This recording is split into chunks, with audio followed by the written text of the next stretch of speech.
तो आप लोग इस बात को इसलिए नहीं समझ सकते कि आप लोग माइथोलॉजी में ज्यादा बिलीव करते हैं और रियलिटीज में कम बिलीव करते हैं। नहीं माइथोलॉजी। एक सेकंड, अब मैं इंटरव्यू कर रहा हूं, एक सेकंड, क्योंकि बात जा रही है गलत दिशा में।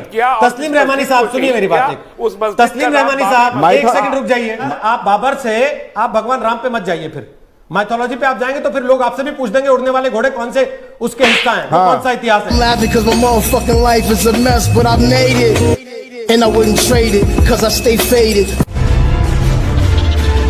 आपने कहा बाबर ने अखंड भारत बनाया था, हालांकि यह इतिहास चर्चा का मंच नहीं है इस समय बात होनी थी मौजूदा परिदृश्य में, वर्तमान दौर में, कल आने वाले शनिवार रविवार में अयोध्या में इतनी भीड़ क्यों जुटाई जा रही है। लेकिन आपने कहा बाबर ने अखंड भारत बनाया था। सर मेरी तो अगला बाबर ने नहीं कहा। सर मेरी तो अगला सवाल पूछने की हिम्मत नहीं हो रही, कहीं मैं कोई भूगोल का सवाल पूछ दूं, आप कह दें कि धरती गोल नहीं चपटी है। सर क्योंकि ये भी पढ़ाया जा रहा है दुनिया में, सर दुनिया में ये भी पढ़ाया जा रहा है, ये भी पढ़ाया जा रहा है दुनिया में। आप इससे इनकार नहीं कर सकते कि ये पढ़ाया जा रहा है या नहीं पढ़ाया जा रहा।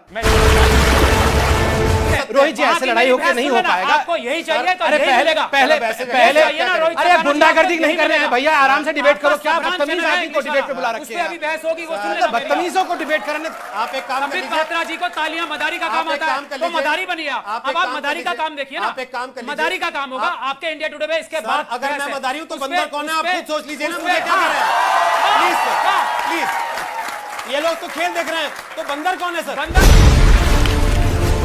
मैं आपको बता देता हूं, इस देश दुनिया को अगर महाभारत के बारे में जानकारी मिली, दुनिया को अगर रामायण के बारे में जानकारी मिली, तो अकबर के जमाने में इन चीजों का ट्रांसलेशन पर्शियन में कराया गया। अरे भाई तारा शीखों सर तो उससे पहले संस्कृत में कही ना किसी ने, आशुतोष जी उससे पहले किसी ने संस्कृत में कही ना। अभी तो आप कह रहे थे कि शकों ने, कुषाणों ने और इधर उधर से आए लोगों ने हिंदुस्तान बनाया। अब आप क्या कह रहे, महाभारत का तो अनुवाद अकबर ने कराया, वरना कोई पढ़ ही नहीं पाता उसको। सारी दुनिया तो पर्शियन ही पढ़ती है और बोलती है सर। इतिहास के पहलू है। नहीं सारी दुनिया तो भाई एक इतिहास आप बता रहे हैं, एक तारक फतेह बता रहे हैं, एक संगीत रागी बता रहे हैं, फिर किसको माने? नहीं अरे संगीत रागी कोई वो है क्या? तो इतिहासकार तो आप भी नहीं है ना, इतिहासकार तो आप भी नहीं है आशुतोष जी, इतिहासकार तो आप भी नहीं है ना सर। और मोदी जी खामोश बैठे, अमित जी भाई खामोश बैठे, क्योंकि लोग चाहते हैं देश में सिर्फ रिलीजन के नाम पे पॉलिटिक्स हो, रिलीजन के नाम पे वोट मांगा जाए। मगर मेरी आपके चैनल द्वारा इलेक्शन कमिश्नर से अदबर रिक्वेस्ट है कि योगी के भाषणों को पूरी तरह देखा जाए और उनको इस तरह के भाषण देने से रोक। और दूसरी बात, दिल्ली की बात करी, गौरव भाटिया दिल्ली में चुनाव नहीं लड़ रहे ना, गौरव भाटिया मैंने पूछ लिया ना, पॉलिटिकल पार्टी को सपोर्ट कर रहे हैं, वो तो मैंने पूछ लिया ना सर मेरे भाषण से। लेकिन अब मैं आपसे एक दो सवाल करना चाहता हूं। आप कह रहे हैं चुनाव आयोग से यहां से अपील करना चाहते हैं, आप स्वतंत्र हैं, आप जाके चुनाव आयोग से शिकायत कर दीजिए, करना भी चाहिए अगर आपको ऐसा लगता है तो। लेकिन आपने दो बड़ी बातें कही। आपने कहा वो लड़का आतंकवादी था जो आ गया ये कहने के लिए कि ये देश हिंदुओं के हिसाब से चलेगा। सर अकबरुद्दीन ओवैसी के मुंह से सबसे पहले ऐसे बयान निकले थे। आपकी हिम्मत है आप अकबरुद्दीन ओवैसी को यहां बैठ के आतंकवादी कह दें, जो ये बोलता है कि 15 मिनट के लिए पुलिस हटा दो, हम दिखाएंगे मुसलमान क्या कर सकता है इस देश का। देखिए उसके लिए आप पैरवी करते हैं कोर्ट में जाके। आप बोलिए पहले अकबरुद्दीन को आतंकवादी, रोहित जी आप अकबरुद्दीन को आतंकवादी बोल सकते हैं? सुनिए पहली चीज, सुनिए पहले सवाल का जवाब दीजिए। अकबरुद्दीन को आतंकवादी बोल सकते हैं आप? हिम्मत है आपकी? या बोलिए कि अकबरुद्दीन प्रेम का संदेश देते हैं? हैदराबाद में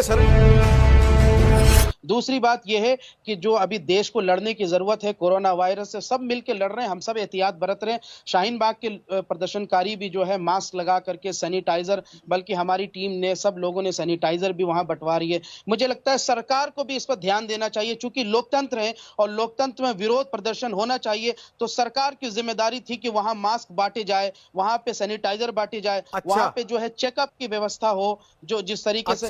तो देखिए एक सैलरी ना बांध दे सरकार वहां पे हर दिन बैठने वालों की, कि इनको मासिक तनख्वाह देते हैं हम लोग जो धरना दे रहे हैं वहां पर बैठकर। नहीं। सरकार ने आपको नौकरी पे रखा है क्या धरना देने के लिए?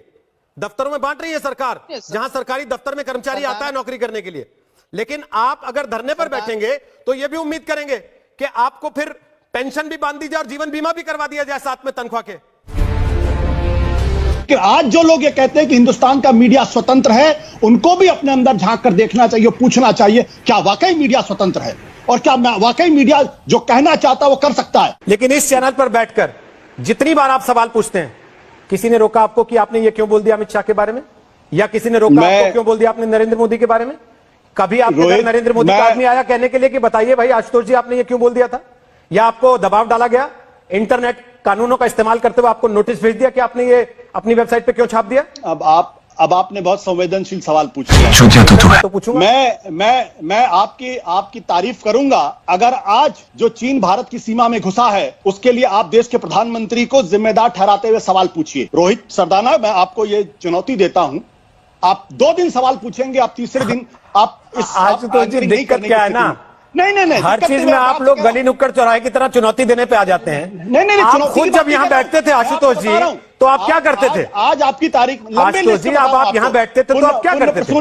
पहली चीज, प्रसून वाजपेयी की नौकरी क्यों गई? अभिषेक शर्मा की नौकरी क्यों गई? मिलिंद खांडेकर की नौकरी क्यों गई? सर क्या है आशुतोष जी, एफआईआर दर्ज कहने को तो आप ये भी कह सकते हैं कि आपकी भी इसीलिए गई क्योंकि आपने किसी सरकार से सवाल पूछ दिया था, जबकि सबको पता आप चुनाव लड़ने के लिए छोड़ के गए थे। और उससे पहले भी आपके ऊपर आरोप लगा कि 2 साल आप संपादक रहते हुए भी चुनाव प्रचार करते रहे एक तरीके से चैनल का माध्यम से। वो आरोप नहीं लगा ना आपके ऊपर कोई सार्वजनिक तौर पर। तो फिर आप ऐसे लोगों के कंधे क्यों इस्तेमाल कर रहे हैं सर? उनको आप शहीद बना के क्यों पेश करना चाहते हैं? उनको पता ही नहीं है कुछ। आज तक पूरी दुनिया को इस बात पे झूठ बोलते रहे कि कागजात है हमारे पास, सब कुछ है, सब सबूत है। अब वो पकड़ी जा रही है चोरी, तो ये दुनिया भर की बातें करेंगे, हिंदू मुसलमान करेंगे।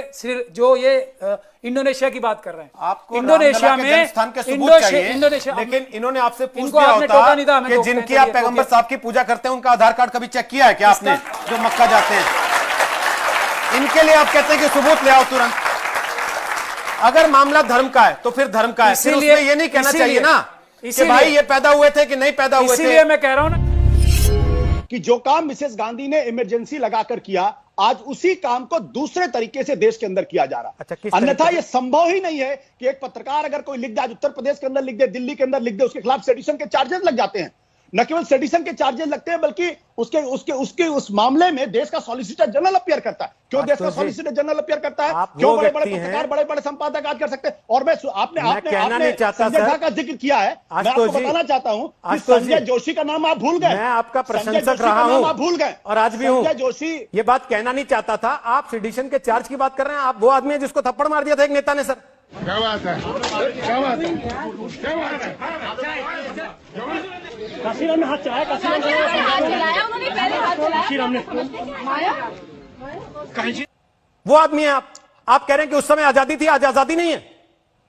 लेकिन यह भी मैं आपको बता दूं, काशीराम ने उसके बाद मुझसे मिलकर माफी भी मांगी थी। ऐसी यह भी सच्चाई है इस देश की, यह भी इस बात की इस देश की सच्चाई है। कांशीराम ने उसके बाद मुझे गले लगाया और कहा कि मैं व्यक्तिगत तौर पे मेरा आपसे कोई नहीं, मुझसे गलती हो गई।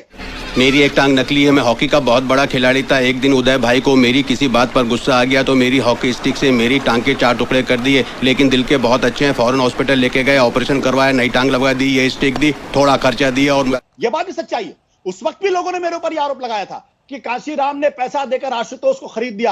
अभी इस देश के अंदर ना तो कोई ऐसा नेता पैदा हुआ है, ना कोई ऐसी सरकार पैदा हुई जो मुझे खरीद सके। अब फिर भाई आप चुनौती वाली बात पे आ गए। नहीं, क्योंकि लोग फिर आरोप लगा देंगे कि आप भाई पत्रकार होते हुए आप पार्टी से चुनाव लड़ने चले गए, तो इसका क्या मतलब रहा? अब उस बात पे नहीं जाते ना, क्योंकि आपके करियर ग्राफ पे चर्चा नहीं है यहाँ। एक बड़े परिप्रेक्ष्य में यहाँ बात हो रही है, और बड़ा परिप्रेक्ष्य ये है कि जब आप टीवी पर बैठकर ये कहते हैं मुझे बोलने की आजादी नहीं है, आप वेबसाइट पर लिखकर ये कहते हैं मुझे बोलने की आजादी नहीं है, आप ट्वीट करके ये कहते हैं मुझे बोलने की आजादी नहीं है, फेसबुक पे वीडियो बना के कहते हैं मुझे बोलने की आजादी नहीं है, तो संगीत रागी और कौन सी आजादी चाहिए? भाई क्या वो